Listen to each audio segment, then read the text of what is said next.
Interestingly, although Gandhiji lived here for 13 years, he didn't have a room to himself. He spent most of his time in this veranda, spinning the charkha, or the spinning wheel, as we can see in the visuals. And that little room on the left was his study, where he wrote letters every day to people all across India who were connected with the freedom movement, and people from all across the world who wrote to him. This is also where he met the leaders of the freedom movement and international guests. This is where various decisions regarding India's freedom struggle were taken.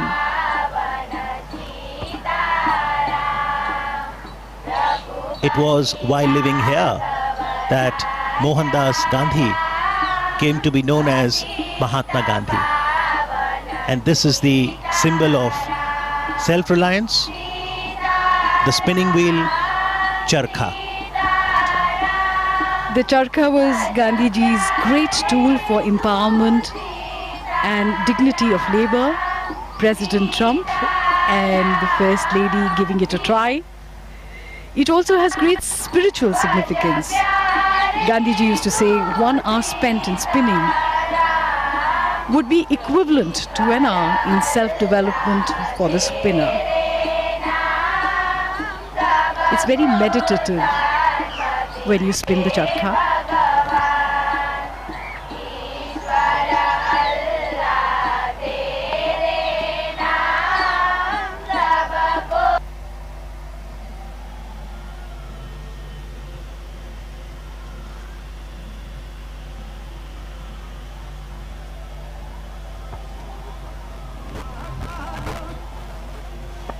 In the meanwhile, Motera Stadium is abuzz with excitement.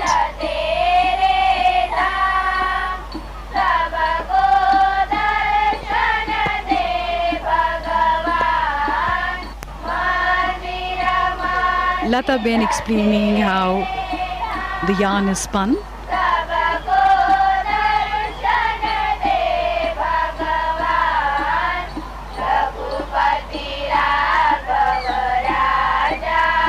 Most people trying the charkha for the first time can be a little unnerving, but once you get used to it, you understand what Gandhiji meant when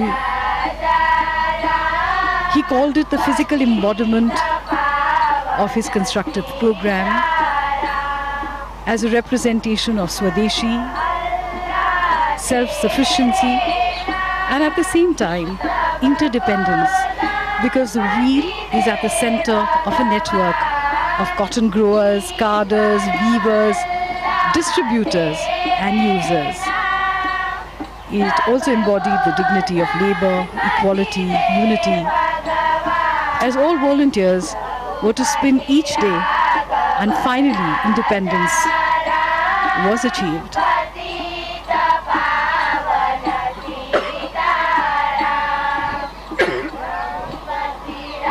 In fact, it has been called the livery of our freedom.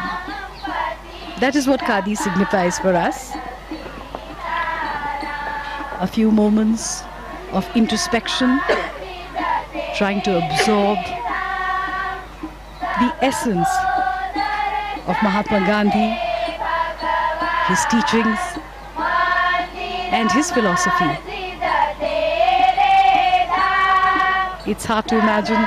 This is exactly how the Mahatma would have sat here with his international visitors. He too had a great sense of humor.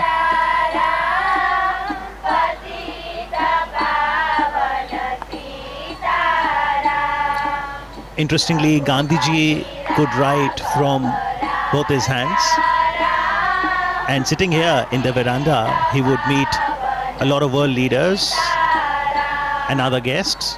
As we now see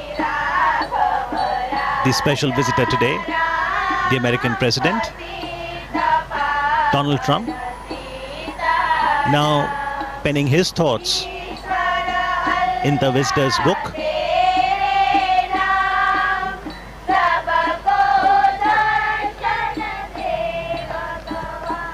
Foremost in the movements launched by Gandhiji from this very place, the Sabarmati ashram was the 385-kilometer salt march from Sabarmati ashram to Dandi on the south Gujarat coast.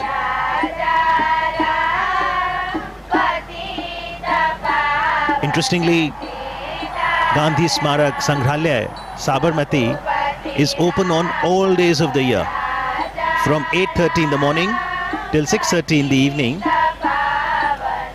Daily about 2,000 to 3,000 footfalls, and on a holiday, Sunday, weekend, that increases to about 5,000 footfalls.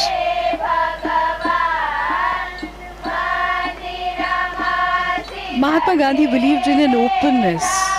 He used to say, I do not want my house to be walled on all sides and my windows to be stuffed. I want the cultures of all lands to be blown about my house as freely as possible. But I refuse to be blown off my feet by any. This perhaps is the openness that he talked about. The people of all cultures, all traditions came here. The three monkeys of Mahatma Gandhi: speak no evil, see no evil, hear no evil.